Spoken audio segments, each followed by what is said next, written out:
Robert of Geneva was elected to the papacy as Clement VII by the French cardinals who opposed Urban VI, and was the first antipope residing in Avignon, France. Biography. He was the son of Amadeus III, Count of Geneva, and was born in Château d'Annecy in 1342.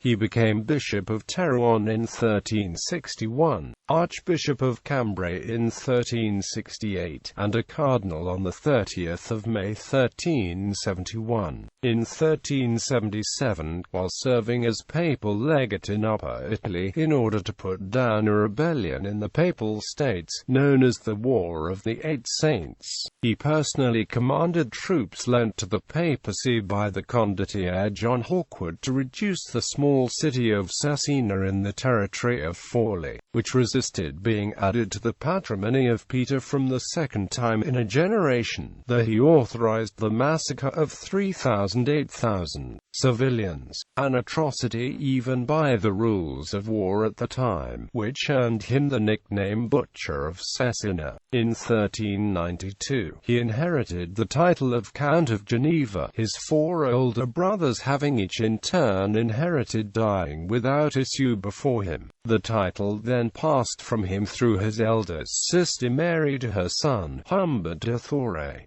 Papal election and reign. Elected Pope at Fondi on 20 September 1378 by the French cardinals in opposition to Urban VI, he was the first antipope of the Western Schism, the second of the two periods referred to as the Great Schism, which lasted until 1417. Clement owed the immediate support of Queen Joanna of Naples and of several of the Italian barons. Charles V of France, who seems to have been sounded beforehand on the choice of the Roman pontiff, soon became his warmest protector. Clement eventually succeeded in winning to his cause Scotland, Castile, Aragon, Navarre, a great part of the Latin East, and Flanders. He had adherents, besides, scattered through Germany, while Portugal on two occasions acknowledged him, but afterwards forsook him. Burgundy and Savoy also acknowledged his authority. Unable to maintain himself in Italy, he took up his residence at Avignon in the southern French Comtat Venaissin, where he became dependent on the French court, by the bait of a kingdom to be carved expressly out of the states of the Church and to be called the Kingdom of Adria. Coupled with the expectation of succeeding to Queen Joanna, Clement incited Louis I, Duke of Anjou, the eldest of the brothers of Charles V, to take arms in his favor. These tempting offers gave rise to a series of expeditions into Italy carried out almost exclusively at Clement's expense, in the first of which Louis went to war with some 40,000 troops. The campaign was unsuccessful. Louis suddenly died at Bissaja on 20 September 1384. Still, these enterprises on several occasions planted Angevin domination in the south of the Italian peninsula, and the most decisive result was the assuring of Provence to the Dukes of Anjou and afterwards to the kings of France. After the death of Louis, Clement hoped to find equally brave and interested champions in Louis's son and namesake Louis II of Anjou, to which he donated the larger part of the pontifical states.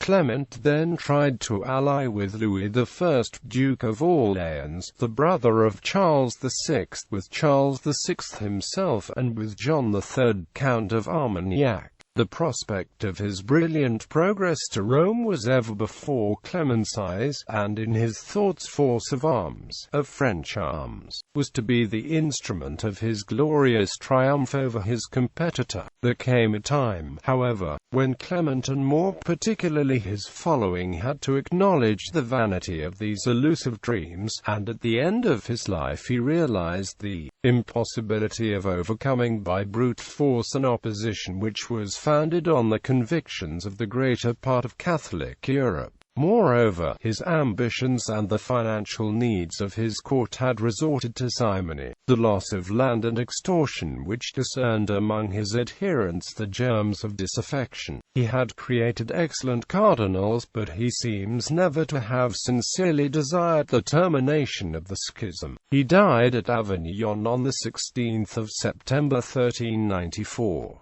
Eventually it was determined that he would be recorded as an antipope rather than as a pope. Uncertainty over who the legitimate pope might be during the time of the Western Schism gave rise to the legal theory called Conciliar Ism, which claimed that a general council of the Church was superior to the pope and could therefore judge between rival claimants.